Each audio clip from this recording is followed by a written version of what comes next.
Summary of Under the Feet of Jesus by Helena María Viramontes. On a road in the middle of the countryside in California, a family is traveling when they come across a huge barn. A 13-year-old girl named Estrella looks out the window while her mother, Petra, tells her that this is indeed the place she was looking for. After going a little farther, they find an empty bungalow and park their car there.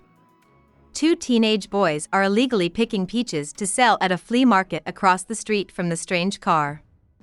They are watching it from there. Gumacindo begs his cousin Alejo to go home because he is scared of the farm bosses and the dark, but Alejo tells Gumacindo that they need the money. The family takes the few things they have left in the car and starts to turn the shack into a house. While Estrella and her brothers run to the barn, Petra checks out the fire pit outside. They are both interested and scared by the dark inside, but Petra's partner Perfecto soon shows up and scolds them for going into a building that might not be safe. Estrella and Petra talk about Estrella's real father, who left the family years ago, in a series of memories. There aren't many memories of her father that stand out, but the one that sticks out the most is of him peeling an orange for her on a long drive like the one they just got off of. It's a comfortable moment, but when he goes to work in Mexico and stops talking to her, Estrella's life turns unstable, with bills not paid and hunger. Petra knows her husband is going to leave her a long time before it actually happens, but she can't stop it. When he finally leaves her, she can't handle feeding 5 kids on the little money she makes. She feels almost envious that he can start over with his life while she is stuck with her kids all the time. During this time, Petra is often stressed and busy, and Estrella takes care of the kids a lot. To keep them from getting hungry, she makes up games. When the kids are making too much noise one day, Petra yells at them. Estrella steps in and scolds her mother while doing a funny dance for the kids with an empty Quaker Oats box. I remember the first time Estrella met Perfecto, who has been Petra's boyfriend for a few years. At first, she wasn't sure about the toolbox he always has with him, but the older man has now shown her how all of his tools work. She knows that Perfecto has some kind of power when he works with his hands, like how she has tried to learn to read during her short school breaks. Most of her teachers, though, are too angry with her messy look and lack of regular attendance to put in much effort, though. When Estrella thinks of her best childhood friend, a girl named Maxine Deveridge comes to mind. Maxine comes from a family of white foreign workers who are known for being rude and even breaking the law. She stole a lot of comic books from her brother and keeps them all for herself. Since she can't read, she depends on Estrella to help her understand them. After work, the girls often get together under a tree to read comics and lie down.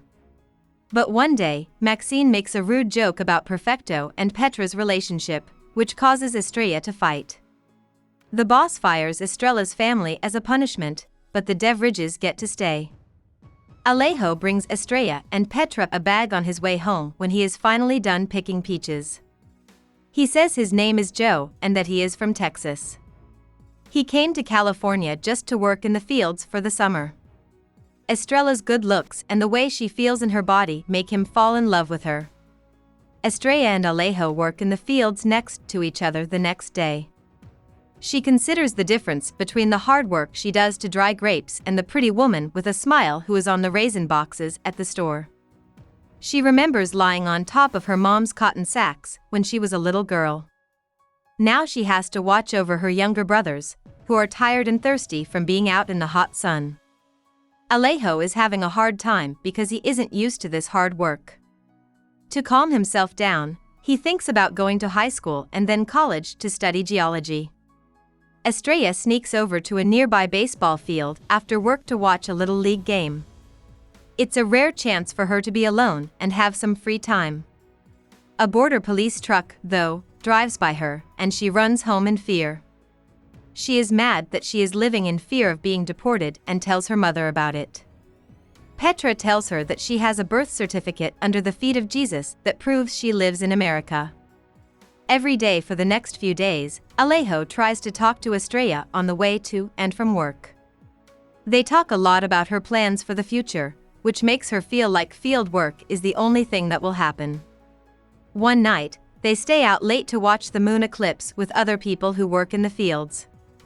At the same time, Perfecto asks Estrella to help him destroy the old barn close to the house. She thinks that he wants to work on the project to make money, and she doesn't like that she has to take on yet another duty. To be more specific, Perfecto wants to go back to his village before he dies more and more. He dreams a lot about his dead first wife and children, and he's thinking about leaving his current family. He plans to buy a new car battery with the barn money and give the family some extra cash. That night, Alejo and Gumacindo are picking peaches as usual when all of a sudden, a biplane flies over the field to spray pesticides. He gets stuck in the deadly mist, which burns him and makes him feel like he's on fire inside. As he tries to hold on to the tree branch, he trips and passes out. When he wakes up, he sees his worried cousin's face. During their next lunch break, Estrella and Alejo, who is hurt and sick, hide under a truck for shade. He talks to her about tar pits, which are natural places where animal bones turn into oil over thousands of years. He gives Estrella's hand a soft kiss. She goes to the cool, dark barn at the end of the day to think about this new change in her life. Alejo quickly gets too sick to work in the fields after being sprayed with pesticides, and his cousin doesn't know how to take care of him. Petra takes Perfecto in, feeds him, and tries to heal him with traditional medicines, even though he doesn't want to. He sleeps next to Estrella and the kids at night. He's weak and hurt, but he's glad to be with Estrella and feels better knowing that if he dies, she will be there for him. Petra thinks back to the first time she met Perfecto in a memory. She's taking all of her kids with her as she walks to the store. To get there, they have to cross a big highway. She and Estrella teach the scared little boys how to avoid the cars. They see a shiny car idle in the parking lot next to the grocery store. Petra feels envious of the owner, thinking that his life must be very easy and simple. Perfecto is fixing the plumbing inside the shop in return for some food. Perfecto is looking through the same bin as Petra when she checks out the garlic. They talk about how pretty and flavorful the vegetable is, and Petra thinks to herself, "This man I can trust." He gives the little kids some ice cubes as a rare treat as he leaves. In the present, Petra wakes up with Perfecto close to her. Alejo and Estrella are talking to each other on the other side of the curtain. He asks Estrella what grade she is in and talks about the future. She finally hears them moving to hold each other. Perfecto pushes Petra away when she puts her hand on his body. Petra goes outside to make food for her family. She doesn't like how fast Estrella is growing up. Soon, she'll be old enough to make the same mistakes her mother did, and she won't be able to stop it. On that day, Petra worries about Alejo's recovery and takes him out to the porch. Now that her legs are so swollen, she can't work in the fields because it's too hard for her to walk far. In the afternoon, she feels sick and throws up behind the bungalow. This event supports her rising belief that she is once again pregnant, which makes her sad. She tells Perfecto that she will help him with the barn work if he agrees to pay for Alejo's doctor visit.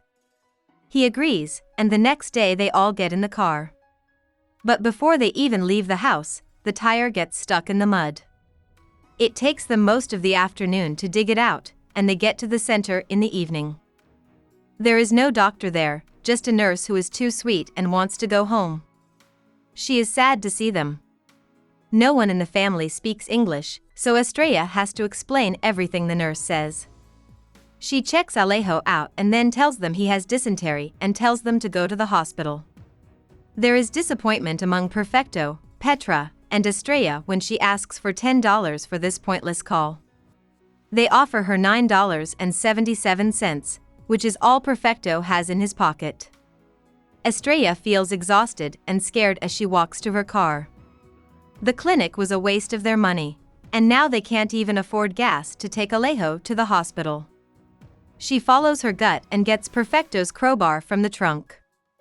She then goes inside and threatens the nurse until she gives her back the money.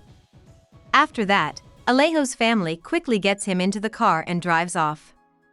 Even though Alejo doesn't fully understand what's going on, he is mad that Estrella did something illegal for him, but she tells him not to worry about it right away. While they wait in the car, she takes him inside the hospital. She needs to leave Perfecto before it runs out of gas, but he wants her to stay with him. Alejo is gone, and she goes back to her family. She doesn't know if she'll ever see him living again. When they get to the house, Perfecto stands by the station wagon and thinks about whether he should leave his family and whether the broken-down car will let him do so. Petra goes inside and makes a gift before her statue of Jesus, which is where she keeps the birth certificates of her children and other important papers. The icon falls, though, and the head breaks off when she gets up. Estrella feels confined and worried, so she runs out of the house and toward the barn. She climbs the huge chain that hangs from the ceiling, which opens the trap door, and then she comes out on the roof. She stops and looks out at the land, hoping that her heart is strong enough to call all those who wandered home. About the author. Helena María Viramontes was born in Los Angeles to Mexican-American parents. She went to high school during the well-known Chicano blowouts, a time of protests over the quality of education in schools for Mexican Americans. She then went to Immaculate Heart College to study English and the University of California, Irvine to get an MFA. Before she wrote her first book, Under the Feet of Jesus, she had a few short stories published in literary magazines. The next book she wrote was called Their Dogs Came With Them. Viramontes teaches English at Cornell University. Hope we summarized it fully and you liked it. Please hit the like button and subscribe to our channel so that we are motivated to create more videos.